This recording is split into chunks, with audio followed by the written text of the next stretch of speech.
Welcome. Strange video this one, I'll tell you. It's a mix of everything. The bar in the Boathouse we're going to call the Apothecary. I know. Or we call it just like the Boathouse Social Bar. But I like the idea of the Apothecary because the brewery that we're setting up is called the Alchemist. And it's it's a double play on words, partly in homage to this brewery, John's Alchemist Brewery over in Vermont, but also the ale and the chemist, partly because of my medical background, and also I'm really fed up of the constant negative focus that us health professionals seem to be placing on alcohol. Yes, alcohol is problematic, but in moderation, not a problem.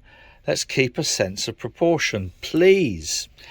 And in the context of the Boathouse Bar, the Apothecary, alcohol will possibly have some positive beneficial outcomes that you could measure in a clinical environment, should you so desire.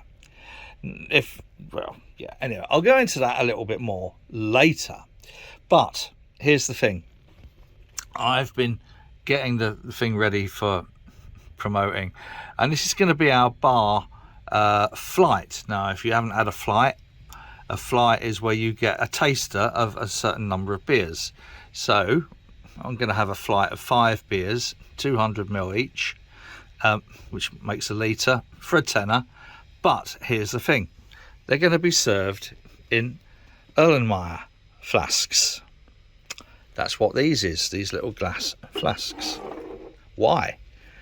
Well, partly because it fits in with the idea of the Apothecary, and partly because it will be a poncy thing to do, which is kind of like, unusual.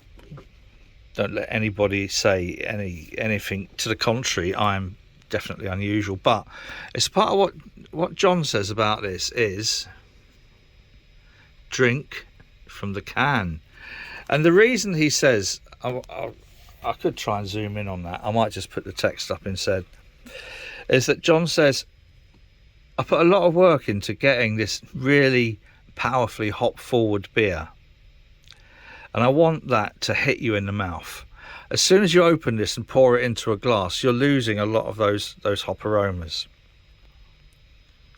And I thought about this. Now, I haven't opened this yet. I'm going to open this tonight. I might add this at the end of the video.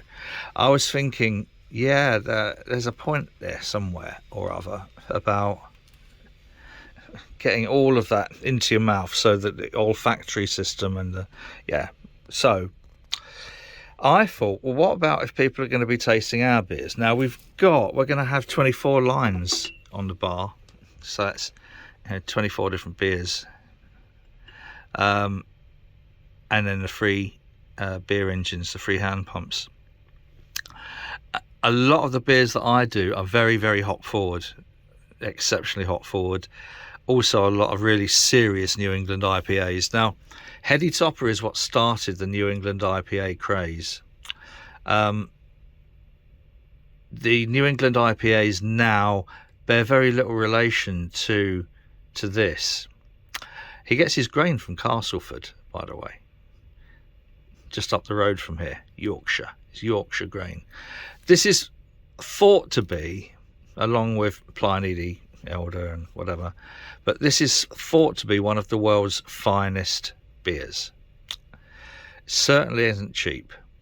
Now, I'm therefore going to go with the flight being a proper tasting flight, because you will be drinking from there. So 200ml, probably with a fair amount of head, but then concentrated in there, so reduces the oxidation, but also kind of gives you the opportunity not to fully disseminate all of that hop profile by pouring it into an open glass. That's the idea. I will be back later when it is beer o'clock, where I shall open this and drink it as intended.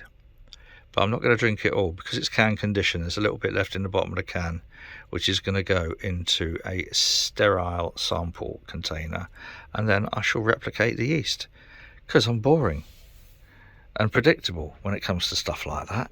So, back soon, boys and girls. Oh, we're back. It's now evening and beer o'clock, and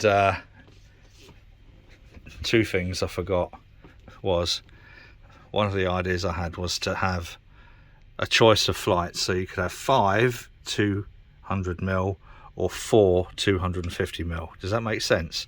Because some people might not like, yeah, anyway, that's the idea. Second thing I forgot to mention was, a part of our naming of the Alchemist was in as a tribute, obviously, to John and the Alchemist, but also because they have a commitment towards sustainability and reducing their carbon footprint, which is, this industry is kind of like not the most ecologically minded industry. So anyway, I'm going to try this and see if it's anywhere near I remember it being. I remember it being brilliant, but nobody had told me it was one of the best beers in the world when I had it. I got a focal banger as well in the beer fridge downstairs. I've broken out one of the Spiegelau glasses, because I will pour a little bit into here so we can see what it looks like, and also so I can save a little bit for Charlotte. So here we go. This is it. This is where I managed to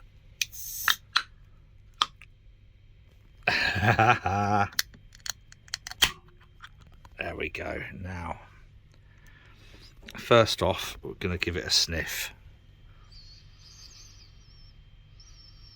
Yeah, that's definitely a very, very hoppy beer. Let's give it a taste.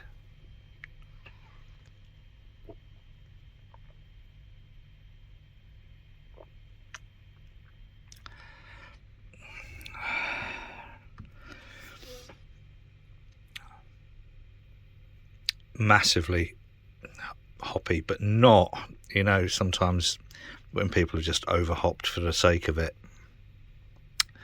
It hasn't got that.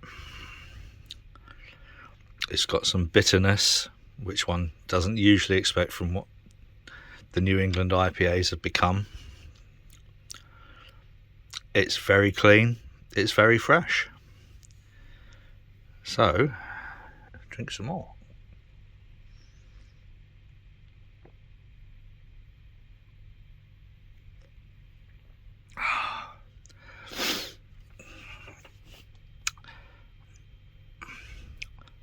That's a lovely brew. And is it as I remember? Difficult to tell because I was stoned off my tits at the time, so couldn't really say for sure, but it is a nice brew. I'm now going to just pause the filming and going to pour some into the glass, and I'm also going to then empty the bottom of the can into a sterile sample tube. I've got some Star Sand just to double sterilise it. Right. So in the glass, it's not what you'd expect from a New England IPA. I think you'll agree. It's not got that orange juice, but it is nicely hazy. What have we got in the sample tubes? I'm hoping we've managed to catch enough of the yeast in there just to be able to replicate it. Yeah, look, it's beautiful beer, and I hope you like the idea for the apothecary and the flight of 5 or 4. Let me know please in the comments below whether you think that's a goer. But until next time, hope you've enjoyed this silly little video. Cheers. Oh yes.